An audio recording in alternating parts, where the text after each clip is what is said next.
पड़े हैं।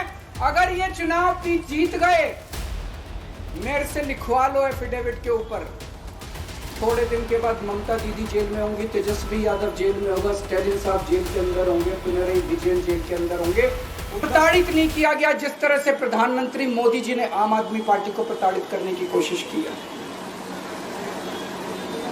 मेरे को इन्होंने जेल भेज दिया। प्रधानमंत्री जी कह रहे हैं मैं भ्रष्टाचार से लड़ रहा हूं। देश के सबसे बड़े चोर, उचक्के और डकैतों को उन्होंने अपनी पार्टी में शामिल कर लिया।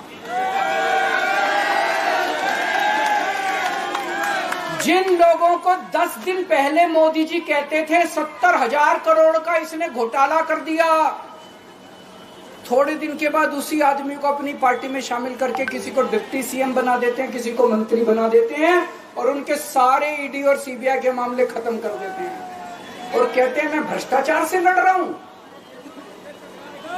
मैं मोदी जी को कहना चाहता हूं, भ्रष्टाचार से अगर लड़ाई लड़नी है तो केजरीवाल से सीखो। प्रधानमंत्री जी, भ्रष्टाचार के खिलाफ लड़ाई केजरीवाल ने लड़ी है।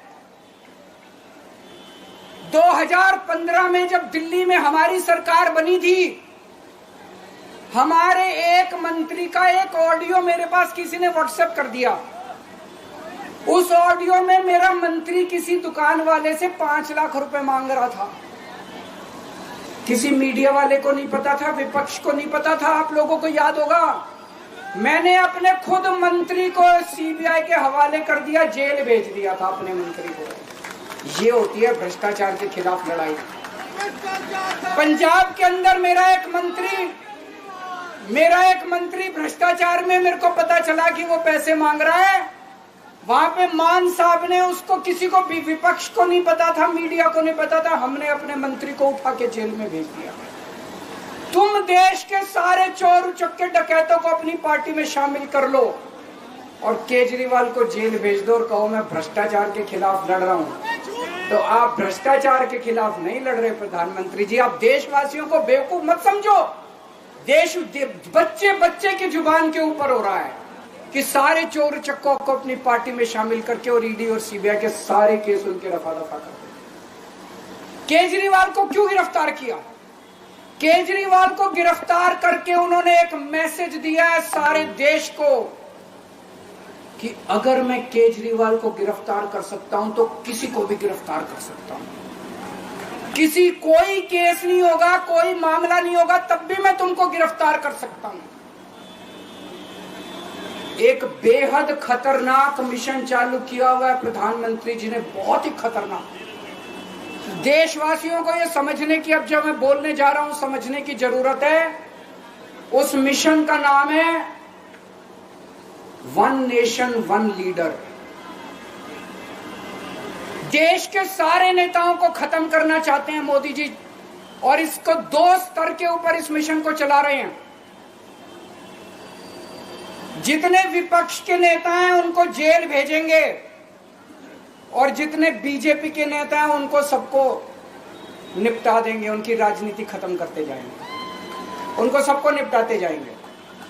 विपक्ष के अंदर आज इन्होंने मनीष सिसोदिया को जेल भेज दिया, संजय सिंह को जेल भेज दिया, सत्येंद्र जैन को जेल भेज दिया, केजरीवाल को जेल भेज दिया, हेमंत सोरेन को जेल भेज दिया, ममता दीदी के कई मंत्रियों को जेल भेज दिया, स्टैलिन के कई मंत्रियों को जेल भेज दिया, केरला के सीएम के पीछे पड़े हैं।